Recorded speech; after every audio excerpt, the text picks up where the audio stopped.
They say if we'll only avoid any confrontation with the enemy, he'll forget his evil ways and learn to love us. All to oppose, all to oppose. Yo, what's up, guys? Hope you guys are doing good. Hope you guys are doing well. I'm back after like a year and change. I don't even know how long it was since I last did a vid, but I'm gonna do things a little different this time. I'm gonna go on the NBA. I'm real confident in my NBA knowledge. I think I could talk with the best of them. It's so much fun talking about the NBA. I love it. I can't wait for this season. This off season was the craziest off season I've ever witnessed. NBA has balance brought back into the league. So I'm gonna go right with it with the Western Conference, the best conference, the most stacked I've ever seen it, in my opinion. But the first seed, some of you guys probably be like, "Whoa, this guy's crazy." But I got the Rockets at the first seed, going 59-23. Now, the reason that is, I don't think there will be any issues with Westbrook and Harden at all. I think they're gonna start off real hot. I know they know each other's tendencies. They know certain spots that each other likes to have the ball. I know you guys might say, well, that's when they were in OKC. Harden was a role player and Westbrook was just coming up as an all-star. But it doesn't change the fact that there's certain tendencies that they know of each other, and they get along. They're best friends. That helps with chemistry. So I think these guys are gonna be killing, man. They're gonna be bringing this league by storm. I also think Mike D'Antoni is gonna have a lot of fun with this lineup. You could run a lot of different type of plays. Westbrook is a penetrator on the defense now. Couldn't really do that with Chris Paul. Chris Paul's semi-washed up. Westbrook, he could shoot from the mid. He could penetrate against any type of player. It doesn't matter. It could be Rudy Gobert. He's gonna take it up on the paint on him. He's also an amazing playmaker. Now, with the playmaking thing, I think Westbrook will be the primary playmaker of this team. Harden has experience playing off the ball, so it's not impossible. Especially when it's Westbrook, I believe Harden will leave it up to Westbrook to be the primary playmaker in most possessions. Also, one more key thing that's underrated about this team that will improve is Clint Capella. He's the one that will benefit from Russell Westbrook the most. Russell Westbrook is good with interior centers. Look at the way he played with Steven Adams. When Westbrook was there, Steven Adams was a problem. He was blocking everybody's shots. He was getting like 5 offensive rebounds in one possession. Westbrook rewards centers that play that way. So Clint Capella can have a breakout year this year. That's what I think is going to happen. Then you still got PJ Tucker. You still got Eric Gordon, all these role players. Austin Rivers, whatever you say about him, he did play good in Houston. And he had a couple good playoff games against the Warriors. So I think this team is going to start off hot. They're going to take this first seed. I'm excited to watch them play. Now, as my second seed, I have the Los Angeles Lakers going 57-25. This season for LeBron is similar to 2012. It's like a redemption season because in the off season, he's just been receiving so much slander. People have been talking a lot of nonsense about LeBron, talking about he's washed up. He ain't the best player in the world no more. He's probably not going to win. He might retire. He got injured. Usually that first injuries like that, it could give birth to more. So all that's in LeBron's head. And I think he's going to come with a bang next year. He might win MVP, but I feel like Anthony Davis probably would be higher in that MVP standings. But I wouldn't be surprised if LeBron come around and just win another one. I do know he's going to be destroying people. This team is going to start off hot. LeBron's going to come with that, hey, remember me? I'm the king. And the offseason the Lakers had was great. Of course, they got Anthony Davis, but they picked up key players. These are the type of key players that you need to win a championship. They got Rondo back, playoff experience. They got Avery Bradley. See, he's one of those players that you would put on a scorer, and he's giving them a rough time. You still got McGee. You got Kuzma. He's the one that I think he's going to probably break out to all-star level this year. I think Kuzma will break out to all-star level because he will make this team elevate to a big 3. Right now it's a big 2, with AD and LeBron, Kuzma will make this a big three. You also got other key role players. For example, underrated players like Troy Daniels. He could shoot a couple threes. Danny Green, he's just a champion, man. He's there for playoffs. They pretty much signed him for the playoffs. He's gonna come in the playoffs, play elite defense, make some good threes. He could pass. He could play in any system. That was a big pickup. This team is pretty good, man. I think they're gonna be the second seed. They're gonna start off hot. The reason I don't got them first, I do have to take load management into account with this team. Pretty sure LeBron's gonna sit down a couple. AD's gonna sit down a couple. You can't really drop games in this conference. Even in the bottom of the conference, let's say you got a guy like LeBron not playing, Lakers or AD not playing, Lakers might mess around and lose some games. But this team is good enough. I got them in the second seed for sure. Now in the third seed, I got the Los Angeles Clippers. And I know some of you will say, what? Third seed? I got them winning 55 wins. But the only reason, honestly, I will have these guys as the first seed. But the only reason is load management. This is probably going to be the team with the biggest load management in the entire league. You know, Kawhi's going to miss. You know, Kawhi will sit out. He don't play back-to-backs. I don't know if... Is Paul George going to start the season? I'm not really sure. But I know one thing, that Kawhi will be missing games, especially back-to-backs. Despite that, I got him winning 55 games, and it's because this team on defense is going to be on another level. They're going to be locking down people. They're going to be blowing out people. You know, you might see some 105s to 76 or 100 to 69. Because teams is not really going to be scoring on these guys, you know. You could really just switch. You could just play switch defense with these guys all day long. I can't imagine the forwards, you know, Kawhi's guarding you, you run a switch, and there's Paul George on you. It's like, did the situation get any better for you? And of course, you got these role players, Lou Will, a true scorer. He's just a great scorer of the basketball. You got Montrezl Harrell, he's a monster in the paint. You got, who else you got? You got Pat Beverly. He's all-team defensive caliber player, defensive first-team caliber player. This team is going to be real good, man. One issue I have with this team, and this could be a postseason problem, who is the closer of this team? Is it Lou Will? Is it really Lou Will, or are you going to just give it to Kawhi? And I don't know if Lou Will could just stand in the corner and let a person finish. I don't know if that's really how he plays. But again, that's a postseason problem. This is also a Doc Rivers team. You see, this is the type of team that you give Doc, and they might mess around and win the championship. This is how good it is. He loves defensive, gritty teams.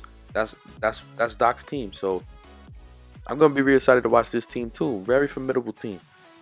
Now, as my fourth seed, I got the Nuggets going 54-28. This team, you know, I got them winning 54 again. A problem with this team is their defense. Their defense is pretty bad. Pretty bad to say the least. But you got Jokic, who I think elevated to superstar status. I love my playmakers. People that know me know I love playmakers. I can't believe there's a big, literally just throwing darts. If he's in the post, all 5 players is a threat because he's going to find a way to involve them in the game. That's how good Jokic is. Problem with this team is they need another guy. You know, Jamal Murray, in different occasions, it looks like he's that guy, but he hasn't really elevated to the level yet. And they also need a third guy. Now, this is if you want to be in the top 3 seed in the West and try to compete for a championship. They need another breakout for a guy. Maybe that's Michael Porter. I don't know. Maybe Jamal Murray does elevate to that level. But no question, they're a top 5 seed. That offense is so good. They have to be a top 5 seed. There's no way I'll leave them out. But I don't really think they'll be a top 3 seed. Not in this conference for sure. But they are a dangerous team. Now, as my 5th seed, I got the Golden State Warriors. There is no way, no how I will not have this team in the top 5 in the Western Conference. Not as long as Stephen Curry is alive. No way. I had to put him at 5. They don't got Clay, obviously. He probably will come around February. They got D'Lo. See, D'Lo's great, but that felt more of a, since we lost Durant, I mean, at least we got to get somebody, right? That's what I kind of felt like with D'Lo, and I'm not knocking D'Lo in any way. He is an amazing player. He had a breakout season last year, and he will fit right in. The issue is they have the same holes as they did last year. Bench is not really that good. Who is their backup point guard? Do they even have one? I'm not sure. The underrated pickup was Willie Cauley-Stein. See, they needed a big center like that because teams would pound them. Toronto was getting a whole bunch of offensive rebounds on them. So Willie Cauley-Stein was a real big pickup. But again, where's your perimeter defense coming from? Is Steph Curry your best perimeter defender? Like in the backcourt? Or would you have to switch Draymond on a couple guards? So how will they figure that out? I'm not sure. I can see them losing a lot of games, but I see Steph Curry having an MVP caliber season. He's honestly my pick for MVP. I think he's going to go insane on these people. You know, people like to be like, the Warriors is out, the Warriors are done. You know, people talk a lot of nonsense about this team. So I can see Steph Curry going ham with this team. I also got them going 52-30. Then when Klay comes back, beware of this team. Beware of this team when Klay comes back. He comes back just in time to get ready for the playoffs. I'll be excited to watch them, especially Stephen Curry going for his MVP. At my 6th seed, going 50-32, I got the Utah Jazz. I'm not sold at all with this team. I'm not really a big fan of this team. Honestly, I don't see the hype. Yes, Mike Conley is a great player. I love Mike Conley. But what is really his ceiling with this team? Right?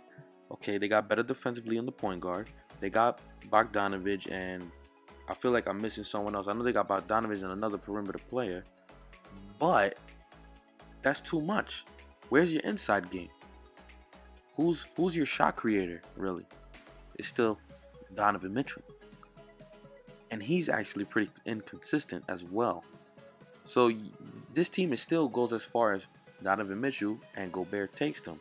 Now, defensively, they are elite. And that is the reason why I got them. I have to give them a spot. There's no way I won't give them a spot. But I don't really see the upside with this team at all. I just see them getting a spot, maybe get a first round exit. They need more. They're still their primary shot creator is Donovan Mitchell. But they could, maybe the way the seedings move around, they could upset somebody. I could see that happening. Well, I don't see a championship upside with this team. Now in the 7th seed, I got the Portland Trail Blazers going 48-34. Now I know some people might say, hey, you being real disrespectful to Dame and CJ. I'm not, in fact.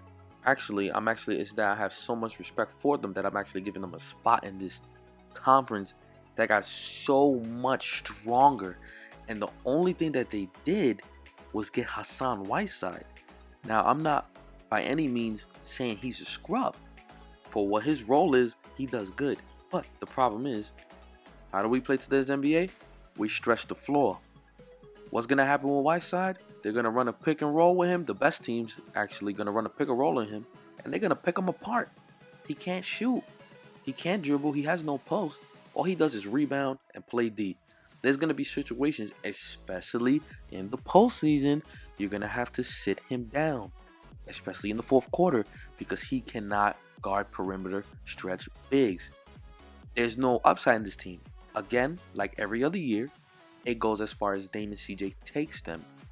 So they'll play good, they'll make the playoffs, but again, no championship upside with this team.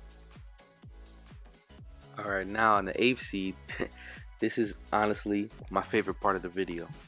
The 8th seed, because every single year in this freaking conference, the 8th seed is a straight up bloodbath. You don't know who's gonna make it. There's 3 to 4 teams that literally we're one game apart from each other, and it takes till the 82nd game of the season for them to make the playoffs. So this is my favorite part, and I got it split between 3 teams: the Mavericks, the Kings, the Pelicans. Now, the team that I pick in the 8th seed, and this is my bold prediction, is the Dallas Mavericks. Now I know you guys are like, whoa, what about the Kings? But I got Dallas because Porzingis had a full year's rest. So he's going to come back real strong. I actually think he will make an All-NBA team this year, as well as an All-Star team. Then you got Luka Doncic. Look what he did. He came in the NBA and straight up demolished people. He even came out and said the Euro League is harder than the NBA. That's crazy, man. So he's a prodigy. They got some key role players: Tim Hardaway, Seth Curry. It's like the Dallas Mavericks. They're building the type of teams that they like to compete for the title. You know, you see Dirk Nowitzki has similar teams like this. So I think this team will be real strong in this Western Conference, and they're going to cause problems to certain teams and mess up certain playoff spots. But I got them in the AFC. That's my bold prediction. Now, what I got here, this is a little thing. I don't really see too many people do this. But I know one thing, I do this with my family, with my cousins. We always look at games like this and teams like this, and it's called trap teams. And the trap teams I got in this conference are the Kings, the Pelicans, and the Timberwolves. Now, these are the teams that they're not going to make the playoffs, but they'll mess around and beat the Warriors. They'll beat the Clippers or the Lakers. They'll be one of the top teams, and you're like, what happened? These are the type of teams that will mess up a playoff seeding for certain teams. For example, you're on the second night of a back-to-back, and you see the Warriors is at Sacramento. You're like, whew, I think Sacramento could take this one. So that's a little interesting to me. Those are the three teams I got as the trap teams. But yeah, this is my Western Conference standings. I would love to hear what you guys are going to say about it. I love debating about this thing. Let me know if you enjoyed it, and I'll be back with the Eastern Conference standings soon. Have a good one, guys.